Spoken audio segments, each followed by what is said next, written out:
Assalamualaikum warahmatullahi wabarakatuh. Hamdan wa syukran lillah, salatan wa salaman ala sayyidina Rasulillah wa alihi wa sahbihi wa mawalah. Wa la hawla wa la quwwata illa billahil aliyil azim. Ini adalah bagian terakhir yang ingin saya sampaikan di video tentang masalah artefak peninggalan baginda Nabi besar Muhammad sallallahu alaihi wasallam yang ada di Banyuates, di mana dalam video ini saya akan menjawab beberapa pertanyaan-pertanyaan yang masuk kepada saya, yang mana baik secara langsung atau tidak, yang mana saya gabungkan, dan sekitar ada 4 permasalahan besar yang perlu saya sampaikan, dan ini adalah akhir. Mudah-mudahan ini menjadi bagian pemahaman dari teman-teman dari apa yang telah saya sampaikan sebelumnya. Yang pertama adalah pertanyaan, sebenarnya apa pandangan saya tentang artefak yang di Banyuates? Maka dengan tegas, dengan lugas, dengan jelas, saya ingin katakan bahwa museum atau semi museum artefak peninggalan Rasulullah yang ada di Banyuates itu adalah sangat bagus. Saya sangat mendukung dan saya kagum kepada orang yang telah mempunyai ide terhadap artefak tersebut, baik itu bermaksud untuk money oriented atau tidak. Saya tidak melihat itu. Yang jelas itu sangat memberikan edukasi yang baik, dan hukumnya sunnah kita datang, kita membawa orang-orang yang kita cinta untuk datang ke tempat itu untuk menumbuhkan rasa cinta, menumbuhkan rasa rindu, dan mengetahui beberapa peninggalan-peninggalan Rasulullah sallallahu alaihi wasallam. Maka sekali lagi dengan tegas saya menyatakan hal ini. Kemudian ada pertanyaan susulan. Kalau memang saya mengatakan ini bagus, sunnah datang dan lain sebagainya, lalu kenapa saya mempertanyakan keaslian artefak tersebut? Inilah yang jadi sudut pandang yang banyak sekali teman-teman itu mengkritisi dan lain sebagainya kepada saya, dan saya terus terang sangat berterima kasih. Ada yang memberikan saran kepada saya untuk husnudzon saja dan lain sebagainya. Saya menerima. Terima kasih. Jazakumullah khairal jaza wa jazakumullah ahsanal jaza. Allah yang akan membalas kebaikan Anda. Tapi saya ini 2010, 2011 saya sudah mulai menjadi guide di Saudi, guide umrah, mengantarkan orang-orang yang umrah ke tempat-tempat di mana di sana ada tempat-tempat bersejarah. Saya membaca apa yang dikatakan oleh Imam Nawawi, bahwasanya kita mendatangi tempat-tempat yang akan menumbuhkan rasa cinta itu termasuk mustahab, dianjurkan. Dan ketika saya sampai di Indonesia tahun 2013, saya setiap tahun, terkadang 2 kali, terkadang 1 kali, masih ikut travel sampai corona ini. Travel membawa jemaah untuk datang.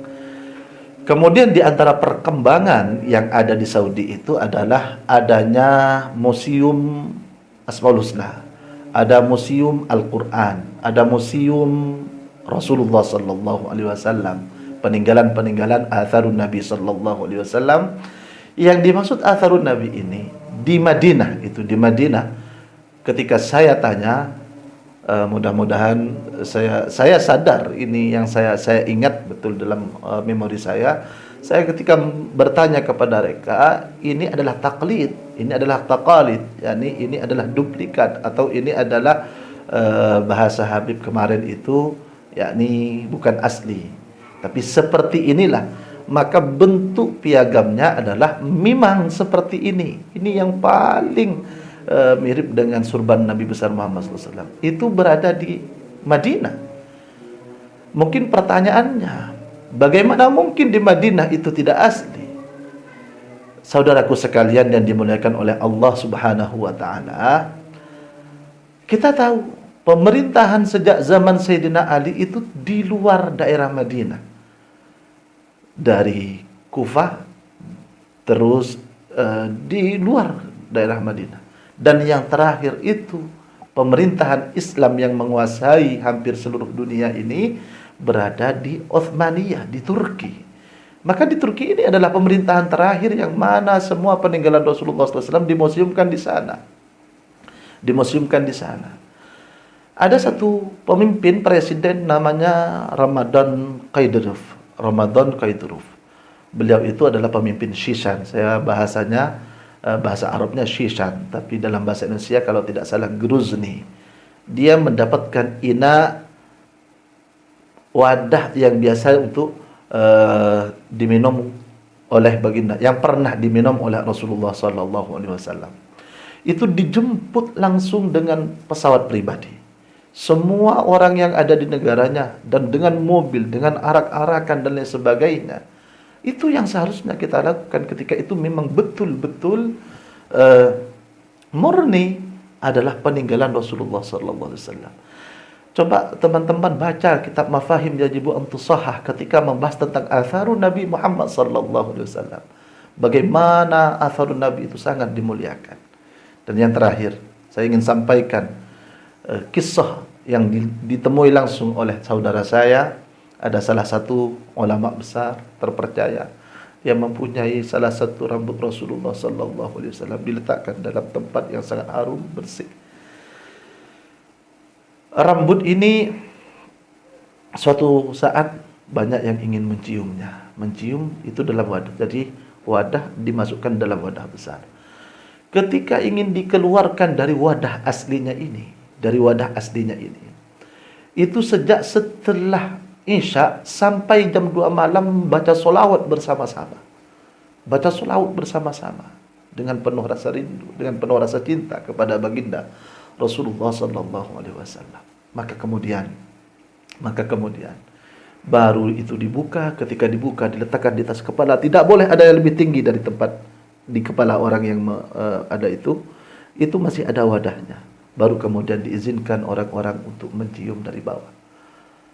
Begini ulama-ulama kita memberikan dan menunjukkan peninggalan-peninggalan yang berhubungan langsung dengan Rasulullah SAW. Maka ketika saya pertama kali mendengar ada museum artefak peninggalan Rasulullah yang asli di Banyuates, saya sangat kaget. Sebagaimana telah saya sampaikan di video yang pertama. Kemudian saya pulang dari acara Basul Masail sampai di rumah hari Rabu. Saya masuk malam Rabu, hari Rabu sore ada 2 asatid itu minta izin untuk ke Banyuates. Saya kaget karena di Banyuates saya langsung panggil anak-anak di media Uhwah Al-Mursyidiyah atau media Muara itu namanya. Anak-anak punya. Saya suruh mereka untuk ke sana untuk wawancara. Hanya saja setelah saya mengajar setelah Isya, saya telepon mereka tidak aktif. Jadi saya bingung. Maka saya akhirnya menghubungi orang-orang yang ada di Banyuates dan saya kemudian menghubungi Habib Salim. Dan itulah Habib Salim yang menjelaskan kepada saya. Kenapa saya langsung mengupload dan meminta izin kepada Habib Salim untuk mengupload apa yang beliau sampaikan? Karena secara adatan, jika di Madinah saja saya melihat takolidnya, kenapa yang di sini mengaku asli? Kemudian saya berpikir, jangan-jangan mereka tidak mengaku asli. Jangan-jangan panitia tidak mengaku asli. Maka kemudian saya mencari, dan ketemulah di satu media televisi nasional, GTV, yang ada di Sumeneb. GTV ini adalah media di mana kita mensponsorkan sesuatu. Di sana ada satu orang yang menjelaskan, panitia mengatakan ini asli di GTV. Jadi saya sangat kaget. Berarti ini dipromosikan, disiarkan, diberitahukan kepada masyarakat bahwa ini asli. Padahal logika saya dan pengalaman saya serta apa yang disampaikan oleh Habib Salim Itu tidak mungkin secara adat saya. Secara adat saya tidak mungkin mengatakan mustahil aqlan, bi mustahil adatan, itu sangat sulit untuk diterima. Maka saya minta izin dan saya sampaikan itu. Saya tidak sedang ingin untuk menghancurkan bisnis mereka, tidak. Tapi perlu saudara-saudaraku yang dimuliakan oleh Allah ingat, setiap apapun yang disandarkan kepada baginda Rasul sallallahu alaihi wasallam, apapun itu, jika disandarkan kepada Rasulullah SAW, siapapun itu harus bisa bertanggung jawab. Jangan pernah berdusta atas nama Nabi Muhammad SAW. Saya tidak menuduh mereka panitia berdusta. Saya khawatir panitia pun dari yang mempunyai sponsor dari Saudi itu mengatakan ini asli dan mereka percaya saja. Dan saya masih belum mengatakan itu murni palsu. Sampai sekarang saya tidak mengatakan. Tapi logika saya berpikir tidak seperti itu. Kenapa saya mengatakan harus mempertanggungjawabkan? Karena ini yang diajarkan oleh para ulama. Ini yang diajarkan oleh para ulama. Di masa Sayyidina Umar radhiyallahu taala anhu, di masa Sayyidina Umar, ketika ada seseorang kata Rasulullah begini, maka Sayyidina Umar langsung mengambil durrah, yakni kayu kecil, siap untuk memukul orang yang mengatakan Rasulullah berkata, kalau tidak ada saksimu maka saya pukul. Dalam muqaddimah Sahih Muslim, Imam Ibn Sirin menjelaskan bahwasanya setelah terjadinya fitnah antara Sayyidina Ali dan Sayyidina Muawiyah, setiap orang yang mengatakan ini bersentuhan dengan Rasulullah atau lain sebagainya, maka langsung dikatakan sammulana rijalakum, sebutkan sanadmu, dari mana kamu memperoleh kabar ini. Dari mana kamu memperoleh kabar ini? Atau apa yang dikatakan oleh Sayyidina Abdullah ibn Abbas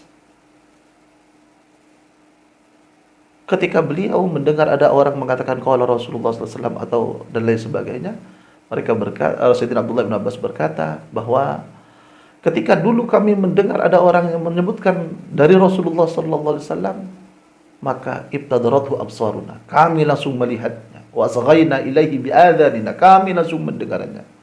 Akan tetapi belakangan ketika banyak orang ada perubahan-perubahan, yakni setelah sahabat, karena masa sahabat itu masa udul, kita sepakat semua di sahabat itu udul, itu yang disepakati oleh Ahlus Sunnah wal Jamaah. Maka kata Sayyidina Abdullah bin Abbas, lam na'khud minan nas illa ma na'rif, kami tidak mengambil semua perkataan orang-orang. Maka inilah yang mendorong saya untuk memberikan layangan video itu agar menjadi klarifikasi. Pertanyaan selanjutnya. Oke, sampean mempunyai landasan dengan yang sangat kuat dan beberapa hal, walaupun yang dijelaskan oleh Habib Salim ada yang salah tentang masalah yang di Probolinggo, saya sih menduga bahwa gratis untuk beliau. Dan karena adik saya ada di Probolinggo, dan kebetulan saya sebetulnya masih sangat ingin untuk datang ke tempat artefak karena ada di Probolinggo. Kita setelah menghubungi, kebetulan minggu ini saya ada acara ke luar, ke Bondowoso, kami ya, sekaligus akan hadir insyaallah di Probolinggo. Mudah-mudahan Allah menakdirkan. Kemudian ada pertanyaan lagi. Kalau Anda tujuannya baik, kenapa Anda tidak bertanya langsung ke media, langsung ke panitia? Kenapa Anda melewati media dan lain sebagainya? Yang di GTV, yang di video yang pertama itu, yang ada seseorang, mohon maaf, itu kami potong karena ada tulisan GTV-nya. Itu mengatakan, panitia mengatakan itu asli. Itu adalah media nasional. Jadi ini adalah bentuk pemasaran, maka mereka kalau tidak bisa membuktikan, kalau bisa membuktikan, alhamdulillah, saya berharap itu asli. Maka kalau itu asli, kita harus datang bersama-sama. Yang kita maulidan setiap hari, buang itu maulidan kalau tidak datang ke tempat yang bersentuhan langsung kepada Rasulullah SAW. Karena bersentuhan langsung dengan Rasulullah SAW. Kalau mereka tidak bisa membuktikan, maka mereka harus ketika mereka memasarkan lewat media, maka mereka harus membuktikannya lewat media. Jadi kami meminta dari media. Dan saya yakin video saya yang pertama itu sudah sampai kepada beliau-beliau. Saya tahu beliau-beliau itu adalah orang-orang hebat. Beliau-beliau itu adalah orang-orang yang mohon maaf banyak berilmu dan lain sebagainya, dan saya yakin mereka hanya mendapatkan informasi yang salah. Yang kedua, setelah saya mengirim orang saya tidak aktif itu, ketika di telepon tidak aktif, maka saya hubungi Habib dan keterangan dari Habib itu. Jadi itu yang kemudian saya tidak menjadikan langsung. Yang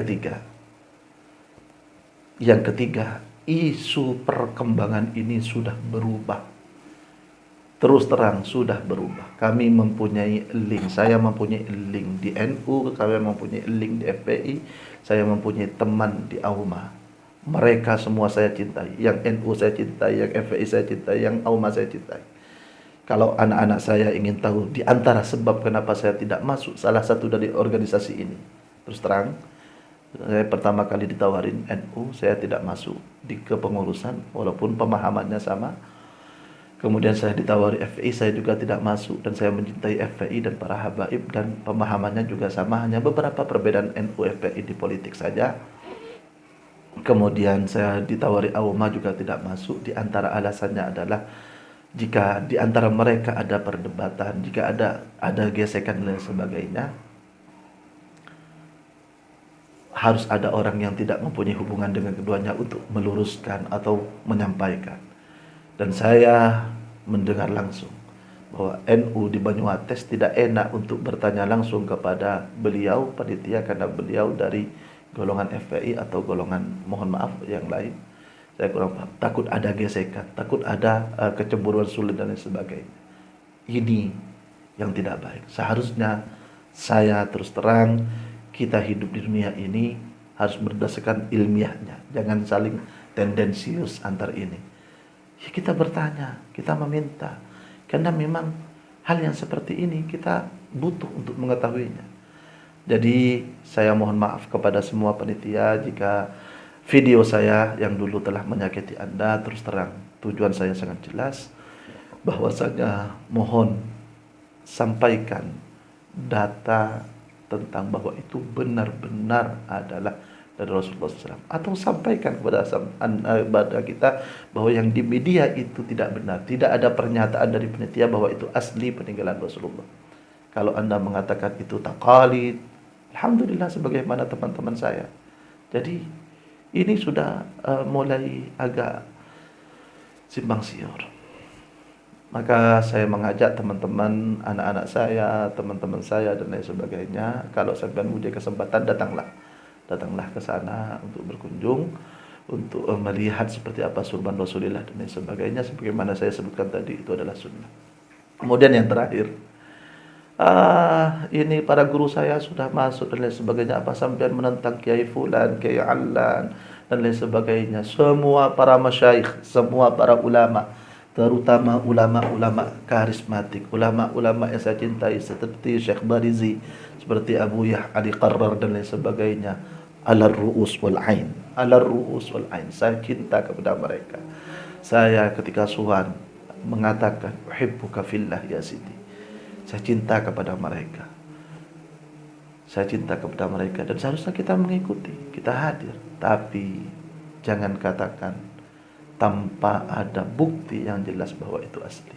Dan itu yang dikatakan oleh Habib Salim. Itu sesuai semua dengan apa? Kenapa saya mohon izin kepada Habib Salim? Itu sesuai dengan ada yang di pikiran saya. Walaupun ada beberapa bagian seperti yang di Probolinggo itu tidak jelas, itu tidak jadi masalah bagi saya, karena saya melihat di poinnya saja. Di poinnya saja. Maka ini jawaban secara garis besar daripada saya. Saya kira mudah-mudahan ini adalah akhir dari pembicaraan saya tentang ini, tentang masalah artefak yang ada di Banyuates. Mohon maaf semuanya kepada saudara-saudara sekalian, terutama dari panitia, kalau beberapa postingan saya mengganggu Anda. Tetap seperti poin yang ke-1. Adapun poin yang kedua itu karena saya sangat tergetar. Bagian yang kedua tentang artefak itu yang saya menampilkan pembicaraan saya dengan Ustadz Ahmad Nahrawi itu karena memang seharusnya memang begini. Kalau memang itu asli, ini sudah tidak berbicara tentang Madura. Ini adalah tempat orang yang sangat senang Rasulullah, cinta Rasulullah.